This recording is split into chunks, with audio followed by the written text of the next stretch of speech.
Bienvenue sur Afrique Sport pour le journal du soir du lundi 11 janvier 2021. Nous débutons ce numéro avec les buteurs africains. Cette semaine, nos ambassadeurs africains en Europe se sont montrés particulièrement prolifiques en inscrivant au total de 32 réalisations sur les terrains européens, auteur de 19 buts en autant d'apparitions dans cette première moitié de saison en Jupiler Pro League belge. Le serial buteur nigérian du Genk, Paul Onuyashu, truste toujours la première place de notre top 10 des meilleurs artificiers africains sur le vieux continent. Deuxième, Youssef El Arabi, le Marocain d'Olympiakos avec 14 buts. Troisième avec Mohamed Salah, l'Égyptien de Liverpool avec ses 13 buts. Quatrième, Boulaye Dia, le Sénégalais du Stade Rennais avec 12 buts. Et cinquième, Aaron Boupenda, le Gabonais d'Ataï Sport avec 12 buts. Parlons d'Amad Diallo désormais. Après plusieurs mois de négociations, Manchester United a officialisé cette semaine le transfert du jeune produit ivoirien Amad Diallo contre un chèque conséquent de 41 millions d'euros, bonus inclus. Un transfert qui séduit les férus du ballon rond comme les observateurs et qui fait de la pépite des éléphants de la Côte d'Ivoire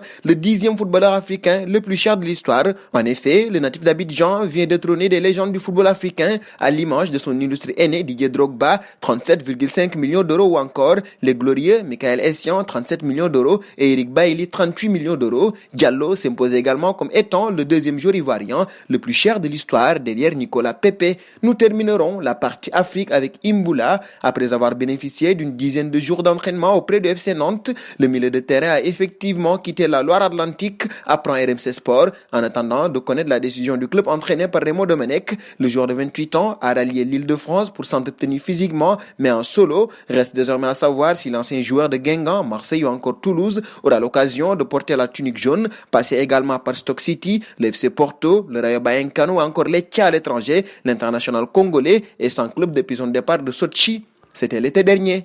Un passage en Espagne. Le Real de Madrid n'a toujours pas trouvé la solution depuis que Cristiano Ronaldo a quitté le navire. La star portugaise a laissé un grand vide dans l'attaque madrilène et Karim Benzema ne peut pas tout combler face à Osasuna, le 19e de Liga. Le club n'a tenté que 8 frappes au but pour une seule tentative cadrée, révèle le quotidien AS. C'est le 4e match où Madrid ne marque pas un seul but après le Shakhtar, Cadix et la Real Sociedad.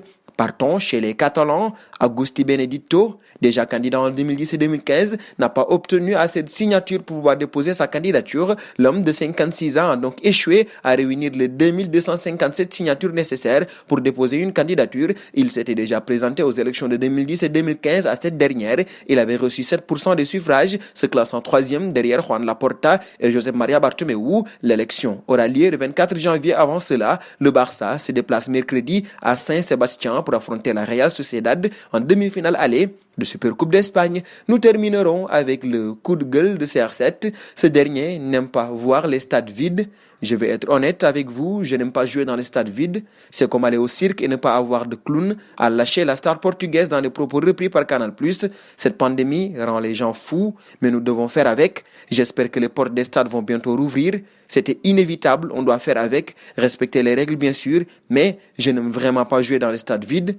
Le goléador portugais aime se faire voir, normal que le public lui manque. Et nous arrivons au terme de ce journal que nous fermerons avec la question du soir. Voyez-vous Amad Diallo percer avec Manchester United? Vos réponses seront attendues en commentaire. En attendant, n'hésitez pas à vous abonner sur Afrique Sport. C'est pour ne rien manquer du football continental et international.